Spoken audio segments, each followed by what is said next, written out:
កាលពីព្រេងនេះមានឪពុកនិងកូនប្រុសម្នាក់រស់នៅជាមួយគ្នាយ៉ាងកំសត់កំរាលនៅក្នុងផ្ទះស្លឹកតូចមួយនៅចែកភូមិជារៀងរាល់ថ្ងៃឪពុកតែងតែខំប្រឹងធ្វើការងារស្រែចម្ការសពគ្រប់បែបយ៉ាងដើម្បីចិញ្ចឹមកូនប្រុសតែម្នាក់ឲ្យរស់រានបានសុខស្រួលនឹងគេចំណែកឯកូនប្រុសវិញដោយគិតមិនទាន់ដល់គិតតែពីដាលេងសប្បាយជាមួយមិត្តភក្តិមិនได้ខ្វល់ខ្វាយជួយការងារអ្វីដល់ឪពុកឡើយពេលវេលាកន្លងផុតទៅ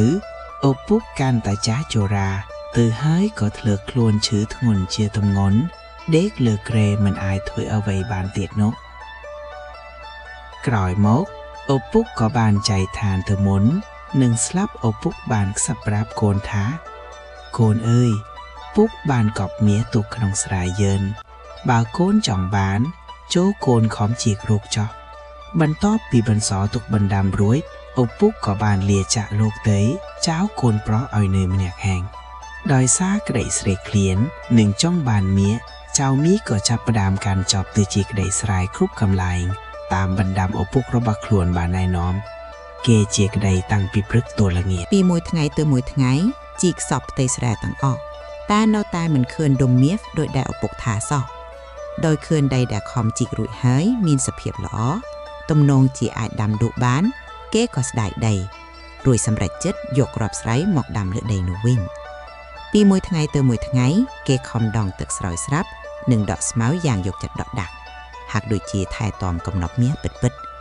មិនយូរប៉ុន្មានស្រូវក៏បានហុចផលទំលឿងពីទីងរាវស្រែមើលទៅដូចជាកម្រាលមាសដ៏អស្ចារ្យដោយការខំប្រឹងរបស់ខ្លួនចៅមាសបានជ្រួតស្រូវយកទៅលក់បានប្រាក់កាសយ៉ាងច្រើនលើសលប់លើសពីការរំពឹងទុកពេលនោះគេទើបយល់ថា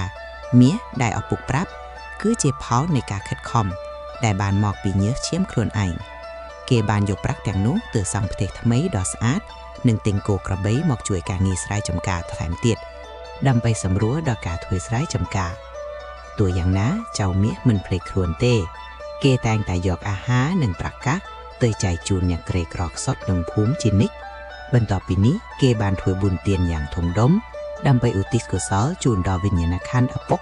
ដែលបានផ្ដល់មេរៀនជីវិតដល់គេរហូតមានបានដល់សពថ្ងៃបើទោះបីជាមានទ្រព្យសម្បត្តិស្តុកស្ទង់ចៅមាសក៏គេនៅតែបន្តធ្វើស្រែលើដីគេរបស់ឪពុកដោយក្តីគោរពរហូតតទៅរឿងនេះបានបញ្ចប់ទៅដោយក្តីសុខនិងមេរៀនថាការស្ដាប់បង្គាប់និងភាពឧស្សាហាគឺជាមាសប្រាក់ដ៏ពិតប្រាកដ